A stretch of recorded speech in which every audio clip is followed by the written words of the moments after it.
Elle croyait que j'étais trop occupé à sauver notre entreprise pour remarquer qu'elle la vidait en douce. Le soir où je lui ai dit « Vanessa, la semaine prochaine, tu seras libre ». Elle a souri, parce qu'elle n'avait pas encore compris que je ne parlais pas de son amant. Je parlais de tout ce qu'elle allait perdre.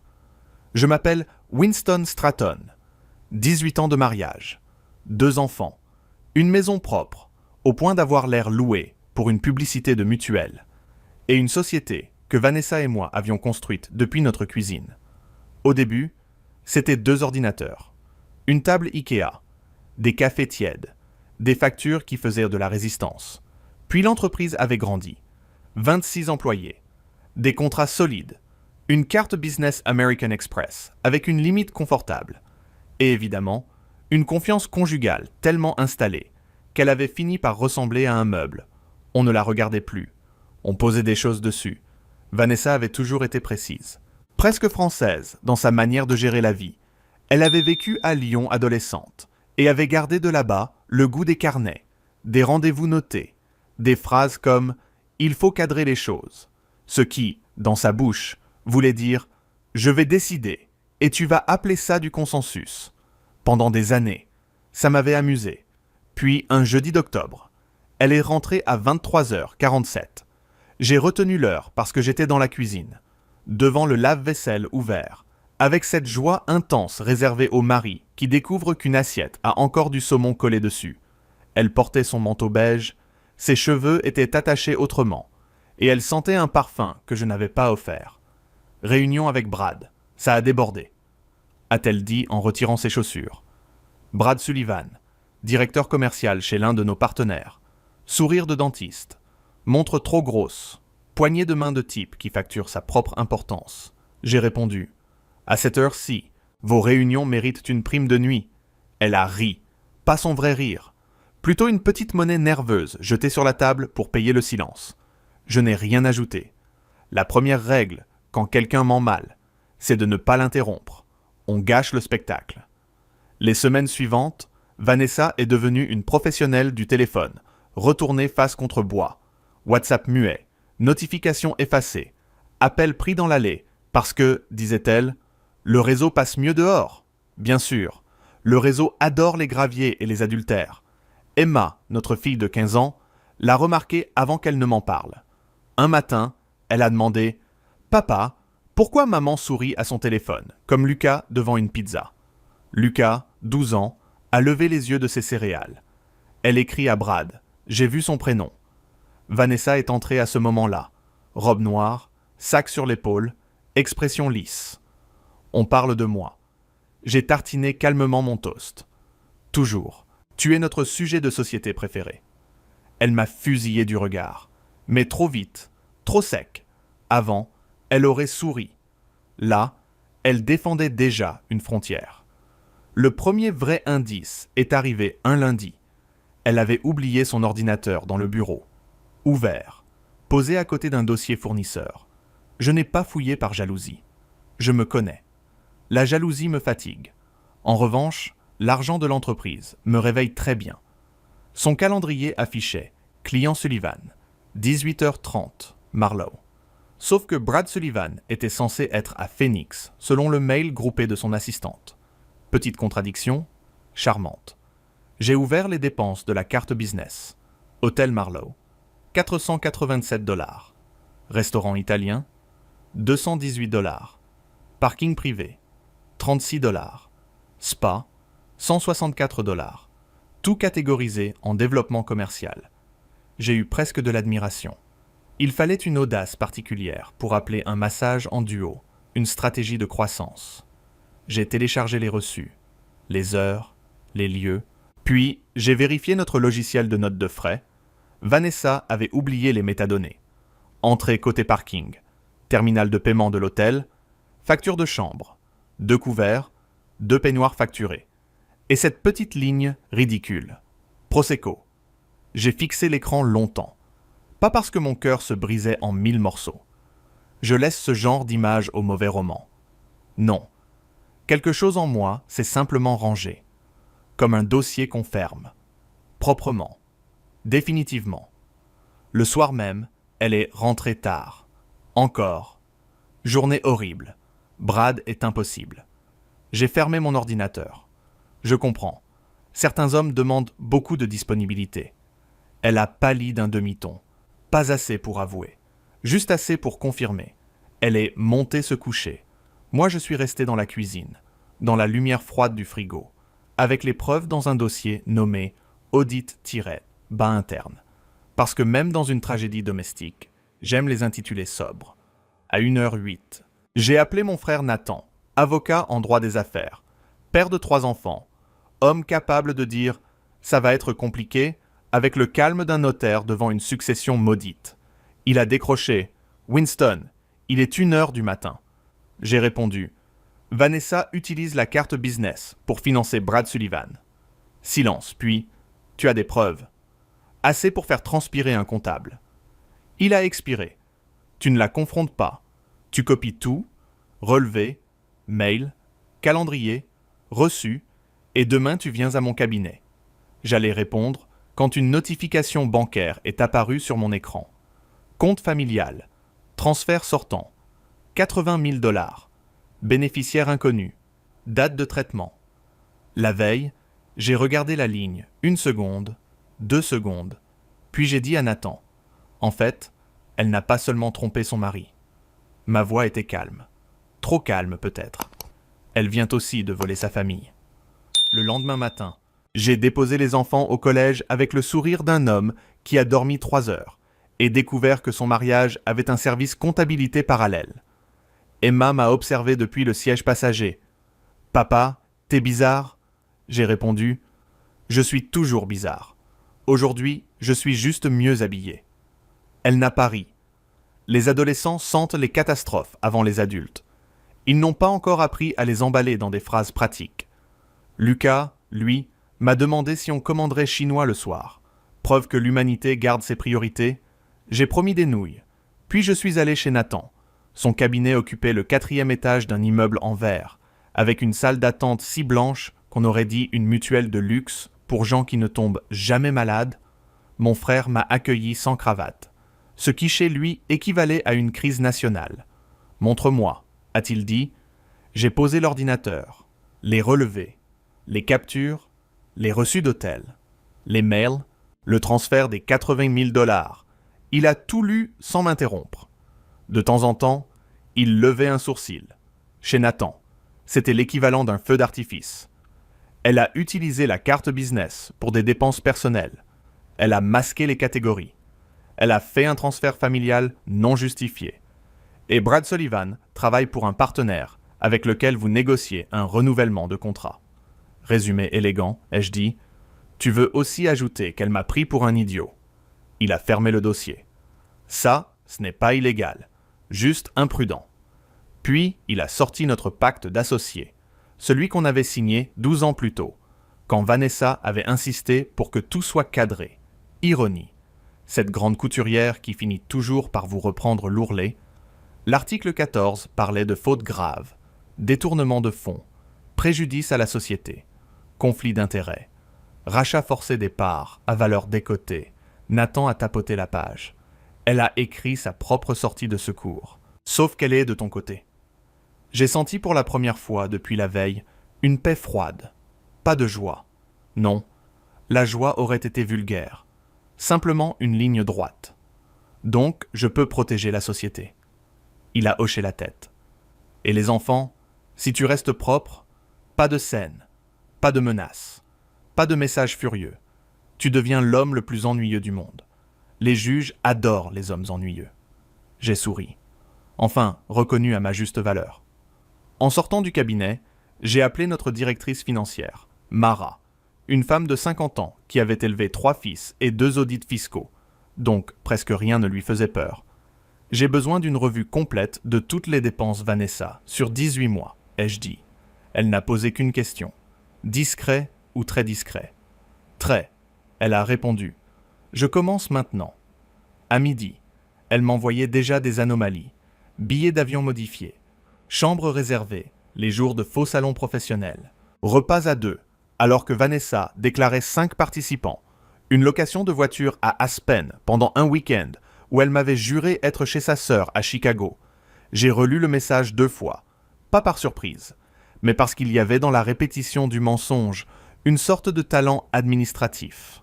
On ne trompe pas seulement quelqu'un dans un lit, on le trompe dans les calendriers partagés, les justificatifs, les « je t'appelle après », les « ne m'attends pas », toute une bureaucratie du mépris. À 16 heures, j'ai reçu un appel d'un numéro inconnu, voix masculine, trop amical. Winston, Brad Sullivan. J'espère que je ne tombe pas mal. J'ai regardé par la fenêtre de mon bureau. La ville avançait, comme si ma vie n'était pas en train de changer de forme. Brad, quelle surprise. Vanessa m'a dit que tu avais des questions sur certaines factures. Je voulais clarifier, éviter un malentendu. Un malentendu. Magnifique. Comme si 487 $ d'hôtel étaient tombés par hasard dans une conversation professionnelle. Je préfère les clarifications écrites. Ai-je répondu? Silence, puis il a toussé. Écoute, elle traverse une période compliquée. Là, j'ai su qu'elle lui avait parlé. Pas assez pour paniquer. Assez pour le rendre stupide. Brad, je vais te donner un conseil gratuit, ce qui est rare chez moi. Ne m'appelle plus jamais depuis ton téléphone personnel au sujet de mes finances. Il a tenté de rire. On peut rester adulte. Justement, commence aujourd'hui. J'ai raccroché, puis j'ai envoyé le journal d'appel à Nathan. Réponse immédiate. Parfait. Il vient de confirmer qu'il sait. Le soir, Vanessa est rentrée plus tôt que d'habitude, ce qui en soi aurait mérité une plaque commémorative. Elle a posé son sac, m'a trouvé dans le salon. Les enfants étaient chez leur voisine pour un projet scolaire. La maison était calme, trop nette, comme avant une visite d'agent immobilier. Elle a dit « On doit parler ». J'ai levé les yeux. Drôle, j'avais la même phrase en stock. Elle est restée debout, manteau encore sur les épaules. « Tu as fouillé mes affaires ». « Non, Vanessa, j'ai examiné les comptes de mon entreprise. »« Notre entreprise », a-t-elle corrigé. Plus pour longtemps. Son visage a changé. Pas brisé, pas triste. Calculateur, le vrai visage derrière le parfum. « Tu crois pouvoir me pousser dehors ?»« Je ne crois pas. J'ai lu le contrat. » Elle a avancé d'un pas. « Tu ne feras pas ça aux enfants. » J'ai posé le pacte d'associés sur la table basse, puis les relevés, puis la copie du transfert de 80 000 $, pièce après pièce, comme un serveur très poli apportant l'addition. Non, ça, Vanessa, c'est toi qui l'as fait. Elle a regardé les feuilles, et pour la première fois depuis 18 ans, ma femme n'a trouvé aucune phrase à organiser. Puis son téléphone a vibré sur la table. Brad, évidemment. Et le message affiché à l'écran a suffi à rendre la soirée encore plus intéressante. Dis-lui que l'argent est en sécurité chez moi. J'ai regardé le message de Brad sur l'écran de Vanessa. Dis-lui que l'argent est en sécurité chez moi. Puis j'ai levé les yeux vers elle. Lentement. Parce qu'il y a des moments où se précipiter serait presque mal élevé. Chez lui, ai-je dit, comme c'est rassurant. Moi qui croyais que nos 80 000 $ étaient perdus. Ils sont simplement en vacances chez un homme à montre ridicule. Vanessa a tendu la main vers son téléphone. Je l'ai reculé de 2 cm, pas plus, juste assez pour lui rappeler que la soirée avait changé de propriétaire. Winston, tu ne comprends pas. Phrase magnifique, universelle, utilisée par les enfants qui cassent une vitre, les ministres pris en faute, et les femmes qui confondent conte familial et tirelire sentimental. Explique, ai-je répondu. Elle a retiré son manteau. Ses gestes étaient nerveux. Je voulais investir dans un projet. Brad m'a proposé une opportunité. C'était temporaire. Une opportunité avec jacuzzi et prosecco. Elle a serré la mâchoire. Tu vas tout rendre vulgaire. J'ai ri. Un seul souffle. Vanessa, tu as fait payer tes mensonges par notre entreprise. Tu as transféré l'argent des enfants vers ton amant. Et tu me reproches mon manque de poésie. Elle a pâli. Ne parle pas des enfants. Justement, c'est le seul sujet qui m'intéresse encore. Elle a essayé les larmes. Version discrète d'abord. Les yeux brillants. La voix plus basse. On a 18 ans ensemble, Winston. Tu ne peux pas tout effacer comme ça. J'ai pensé à toutes les soirées où je l'avais attendue avec un plat tiède. À Emma, qui demandait si maman venait au concert. À Lucas, qui faisait semblant de ne pas regarder la chaise vide. Je n'efface rien, je classe, ai-je dit. C'est moins romantique, mais beaucoup plus efficace. Puis elle a changé de ton. Les larmes ont séché presque instantanément. Impressionnant. Broadway devrait recruter dans les divorces. Si tu me forces dehors, je te détruis devant les enfants. Voilà, enfin, la vraie Vanessa de crise. Plus de parfum, plus de réunions tardives. Juste la menace en tailleur. Tu ne vas rien faire devant eux, ai-je dit. Tu vas préparer un sac, tu vas dormir ailleurs, et demain nos avocats parleront. C'est aussi ma maison. Oui, et ce sont aussi tes relevés bancaires. Elle m'a fixé, cherchant une faille, un reste d'ancien mari à manipuler. Elle n'a trouvé qu'un homme assis, très droit dans son salon, étonnamment calme, peut-être trop calme pour son goût. À 20h12, Nathan est arrivé. Je ne l'avais pas appelé devant elle. Je l'avais prévenu avant. Détail délicieux. Il portait son manteau gris et l'expression d'un notaire qui vient constater un dégât des eaux morales. Vanessa l'a vu entrer et a reculé. « Tu as appelé ton frère. » J'ai appelé mon avocat. Nathan a posé une enveloppe sur la table. « Vanessa, je te conseille de ne plus discuter sans conseil juridique. Voici une copie de la notification préliminaire concernant l'audit interne et l'application de la clause de faute grave. » Elle l'a regardé comme s'il venait de parler latin dans une boulangerie. « Vous me tendez un piège. » Nathan a répondu « Non, vous avez construit la cage. Nous vérifions seulement les dimensions. » J'ai presque applaudi, mais la dignité exige parfois des sacrifices. Vanessa a pris son sac, puis son téléphone. Cette fois, je l'ai laissé faire. Nathan avait déjà photographié l'écran avec l'heure visible. Elle a murmuré « Tu vas regretter ça. » J'ai ouvert la porte. « J'ai commencé hier. Ne sois pas en retard. » Elle est partie chez une amie. Du moins, c'est ce qu'elle a dit. La porte s'est refermée, avec un bruit doux, très ordinaire, ce qui m'a paru injuste. Certaines fins devraient avoir une bande-son. Au lieu de ça, il y avait le lave-vaisselle. Un reste de pluie sur les vitres. Et Nathan, qui demandait s'il restait du café. « Tu vas devoir parler aux enfants, » a-t-il dit. J'ai hoché la tête. Voilà la partie que les contrats ne couvrent pas. Le lendemain matin, Emma et Lucas étaient assis à la table. Emma, déjà méfiante. Lucas avec son sweat à capuche et ses céréales. J'ai posé les mains devant moi. Votre mère et moi allons divorcer. Emma a fermé les yeux, comme si elle l'avait su avant moi. Lucas a cessé de mâcher. À cause de Brad, a-t-il demandé, j'ai senti une colère sèche monter. Pas contre lui, contre l'époque où même un enfant de 12 ans pouvait lire un adultère sur un écran verrouillé. À cause de décisions d'adultes qui ne vous appartiennent pas, ai-je répondu. Vous n'avez rien provoqué, rien à réparer, et je vais vous protéger. Emma a demandé. Elle va partir. Pour l'instant, oui. Elle a hoché la tête, puis a dit, très doucement, elle nous a menti aussi. Je n'ai pas corrigé. Certaines vérités méritent d'exister sans pansement. Dans les jours suivants, tout s'est accéléré. Mara a trouvé d'autres dépenses.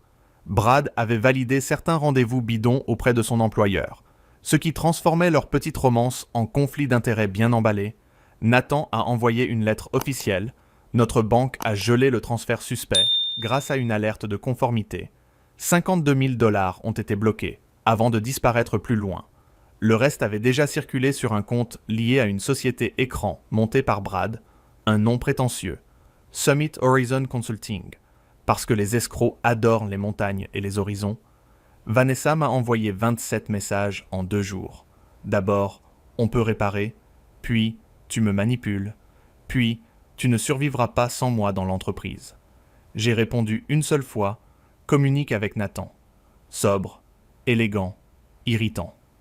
Le vendredi, Brad a été licencié. Pas par ma main directement. Je ne suis pas un homme violent. Je suis un homme qui transfère les bons documents aux bonnes personnes. Son employeur a découvert les faux rendez-vous, les factures croisées, l'argent hébergé. Il m'a appelé encore. Furieux. Tu as ruiné ma carrière. J'étais dans la boulangerie française où Lucas aimait les croissants trop chers. Oui, à Boulder, on trouve même des croissants avec un accent américain. J'ai répondu « Non, Brad. Moi, j'ai juste envoyé les reçus. » Il a crié quelque chose. J'ai raccroché avant la fin. Inutile de gaspiller de la batterie pour un homme déjà déchargé. Le lundi suivant, l'audience provisoire a commencé. Vanessa est arrivée avec un tailleur bleu nuit, un avocat cher et une expression de victime raffinée. Elle a évité mon regard. Puis le juge a ouvert le dossier. Nathan m'a glissé une note. 5 mots seulement. Elle va accuser l'entreprise. Et quand Vanessa s'est levée pour parler, j'ai compris que mon frère avait raison. Elle n'allait pas seulement nier. Elle allait essayer de brûler ce que nous avions construit ensemble.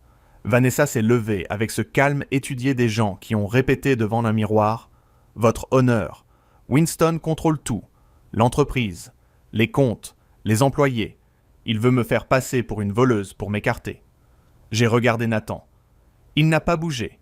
Chez lui, l'immobilité voulait dire « Laisse-la creuser ». Elle a continué.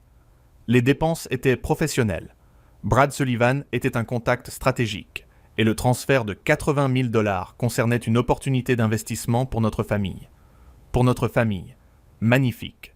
J'ai presque cherché les enfants sous la table du tribunal, au cas où ils auraient aussi réservé le spa. Nathan s'est levé, voix douce. Nous avons les reçus, les métadonnées, les messages, les validations de faux rendez-vous et le message de M. Sullivan indiquant que l'argent était en sécurité chez lui. L'avocat de Vanessa a demandé à voir la pièce. Son visage a changé d'1 millimètre, ce qui, chez un avocat cher, équivaut à un accident de voiture intérieure. Vanessa a gardé le menton haut, mais ses doigts serrés de son sac, comme s'il allait témoigner à sa place. Le juge n'a pas souri. Les juges sourient rarement quand une carte professionnelle finance des chambres d'hôtel. Décision provisoire. Accès limité de Vanessa au compte de la société. Audit indépendant. Interdiction de contact financier avec Brad. Résidence principale temporaire des enfants chez moi. Vanessa a voulu parler. Son avocat lui a posé la main sur le bras. Enfin, quelqu'un dans cette pièce avait une assurance responsabilité. Dehors, dans le couloir. Elle m'a rattrapé. Tu es fier de toi. J'ai ajusté mon manteau. Pas encore. J'attends la facture finale. Elle a soufflé. Tu me détestes. Non, Vanessa. Je te crois maintenant. C'est pire. Pendant l'audit, Mara a travaillé comme une chirurgienne. Propre, froide, précise. Elle a retrouvé 19 400 $ de dépenses maquillées, 3 fausses notes de déplacement, 2 réservations annulées mais remboursées sur une carte personnelle de Vanessa, et une clause oubliée dans notre contrat de partenariat. En cas de préjudice volontaire, la valeur des parts pouvait être rachetée avec décote et compensation immédiate des pertes. Vanessa l'avait exigé à l'époque, pour éviter qu'un associé irresponsable mette tout en danger. Je dois l'admettre. Elle avait eu une excellente idée. Nathan a lancé la procédure de rachat forcé. Mon offre était ferme, légale, presque polie, ce qui rendait la chose beaucoup plus cruelle. Elle a refusé d'abord. Puis Brad a disparu de son paysage avec la grâce d'un lâche bien entraîné. Plus d'appels, plus de messages, plus d'argent à rendre. Summit Horizon Consulting s'est révélé être une boîte creuse. Une belle coquille avec du vent dedans. Comme Brad, mais en version fiscale, un soir. Emma m'a trouvé dans la cuisine devant des dossiers. Elle a posé 2 tasses de thé. « Tu vas gagner. » J'ai répondu. « Je vais finir. » Elle a hoché la tête. « C'est mieux. » Elle avait raison. Gagner supposait encore un jeu. Moi, je voulais une sortie. Lucas, lui, avait cessé de demander quand sa mère reviendrait dîner. Il demandait si Boulder avait de bonnes pistes de vélo, signe que son cœur préparait déjà les cartons. J'avais reçu une proposition d'expansion là-bas. Un bureau plus petit, des loyers moins absurdes, des montagnes autour, de l'air qui n'avait pas l'air recyclé par des réunions. J'ai commencé à regarder des maisons. Discrètement. Pas pour fuir, pour respirer. La signature du rachat a eu lieu un mercredi gris, dans une salle de conférence sans âme. Vanessa est arrivée seule, moins impeccable, mais encore droite. Je lui reconnaissais ça. Elle a signé chaque page avec une lenteur agressive. « Tu m'as pris mon entreprise », a-t-elle dit. J'ai rangé mon stylo. « Non, j'ai gardé ce que tu as essayé d'utiliser comme portefeuille. » Nathan a toussé pour cacher un sourire. L'accord incluait la restitution de 63 700 $, récupérés ou compensés. Le reste serait poursuivi au civil contre Brad. Vanessa conservait une part réduite de liquidité. Pas assez pour jouer les grandes dames longtemps. Assez pour ne pas prétendre qu'on l'avait jetée dans la rue. En sortant, elle m'a lancé sa dernière carte. Les enfants finiront par comprendre qui tu es vraiment. J'ai ouvert la porte vitrée. Je l'espère. 2 semaines plus tard, le divorce a été prononcé sur les bases financières établies. La garde organisée, l'entreprise protégée. Le soir même, j'ai annoncé aux enfants. On part à Boulder. Lucas a crié oui, avant même de demander où serait sa chambre. Emma a souri pour la première fois depuis des mois. Puis mon téléphone a vibré. Un message de Vanessa. 3 mots. Je peux venir. Et j'ai compris que le dernier mensonge n'était pas encore terminé. Je peux venir, disait son message, 3 mots minuscules, assez prétentieux pour tenter d'entrer dans ma nouvelle vie sans frapper. J'ai regardé l'écran depuis le salon, encore plein de cartons. À Boulder, les montagnes étaient roses au coucher du soleil. Lucas assemblait maladroitement son bureau. Emma collait des photos près de sa fenêtre, et moi, j'avais enfin une maison où personne ne mentait dans l'entrée en retirant ses chaussures. J'ai répondu « Pour voir les enfants, selon le calendrier prévu ?» Elle a écrit aussitôt « Non, pour parler à toi. » J'ai posé le téléphone, face contre table. Geste simple, hygiène mentale. Le déménagement avait été brutal, mais propre. Comme arracher un pansement avec une facture de déménageur. J'avais loué un bureau près de Pearl Street, embauché 2 développeurs, gardé Mara à distance, avec des appels vidéo, où elle apparaissait devant des piles de dossiers. L'entreprise a respiré presque tout de suite. Sans Vanessa, les réunions duraient 20 minutes de moins. Personne ne disait « stratégie transversale » pour cacher une absence de décision. Et les comptes, miracle moderne, ont cessé de financer des escapades parfumées.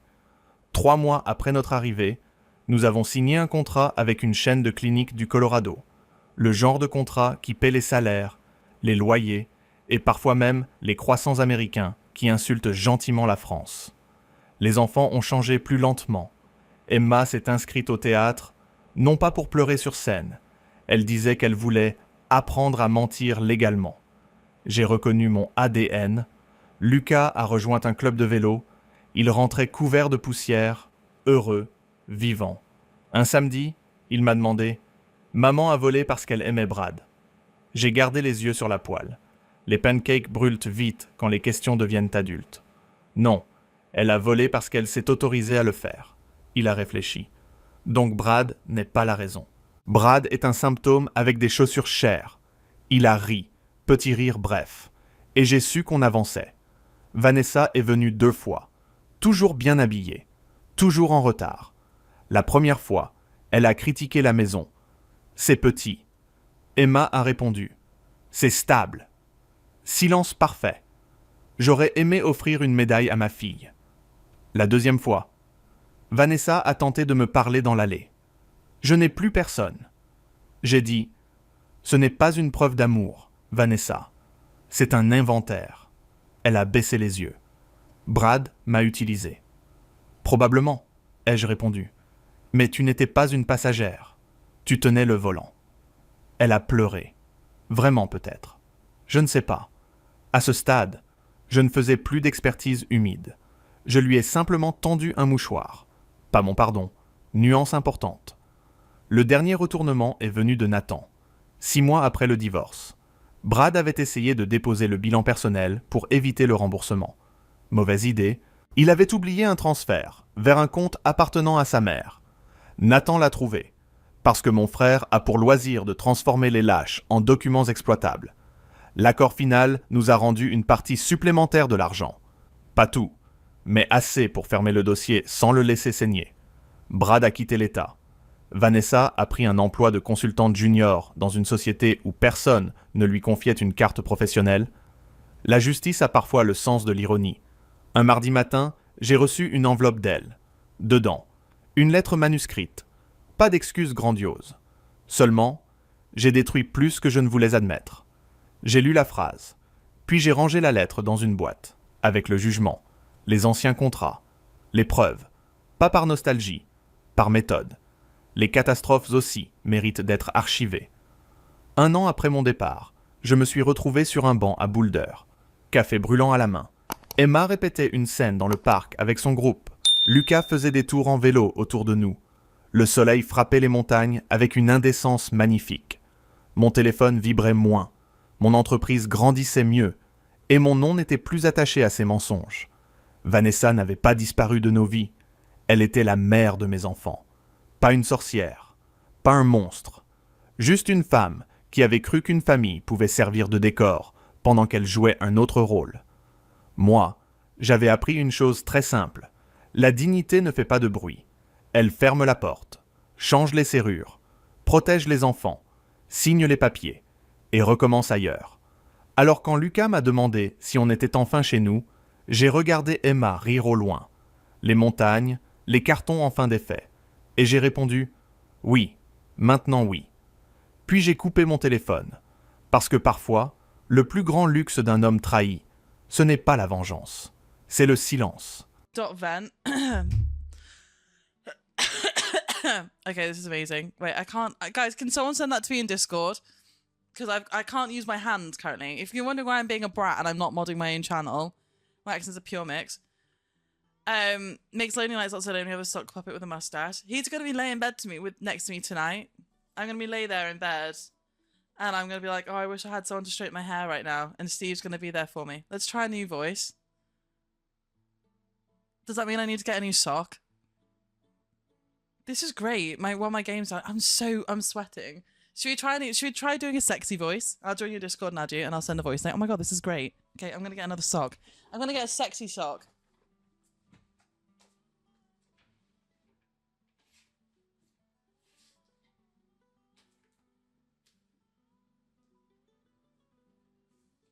I don't own any sexy socks.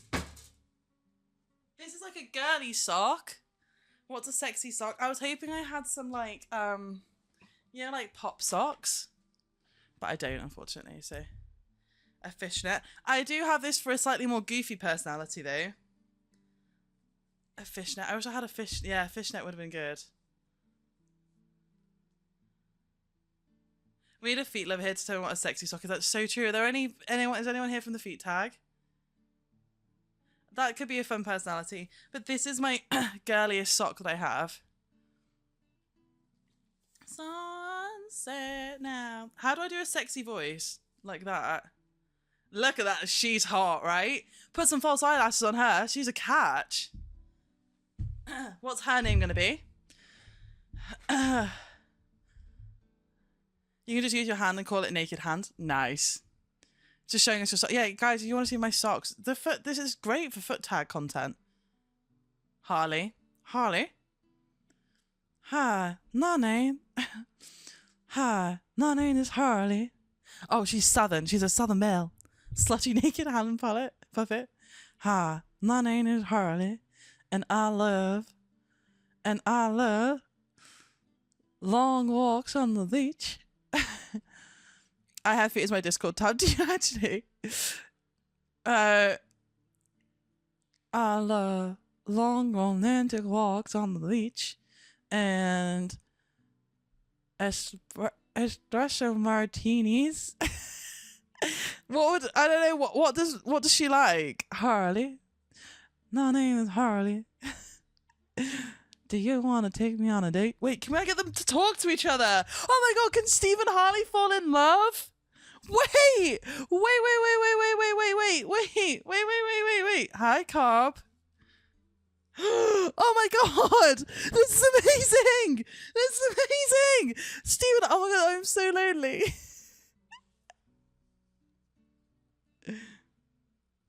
Okay, I haven't spotted whatever's going on. Okay.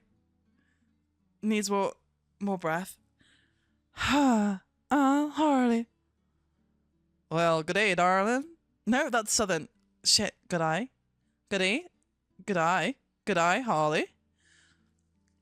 My name is Steve Junior, and I love a dirt of birds. How do you say bird? How do you do a bee? Do you just say duh? I think Amanda's live. I love a bird's fingers down, my throat. Well, Steve, that's awfully good to hear. 'Cause I just love to put my fingers down a Australian man's throat.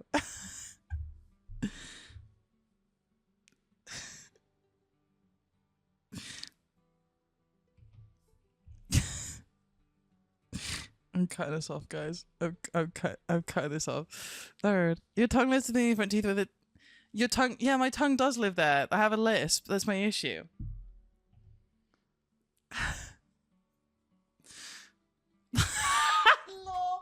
Harley the sexy song. Can't see the eating cucumber from both ends at the same time. This is the night. What's happening? What happened here today cannot be spoken of. Where's the game at? Good song, by the way. Oh my god, the game's at 95%. This is perfect. Jeff, I hope you know that this is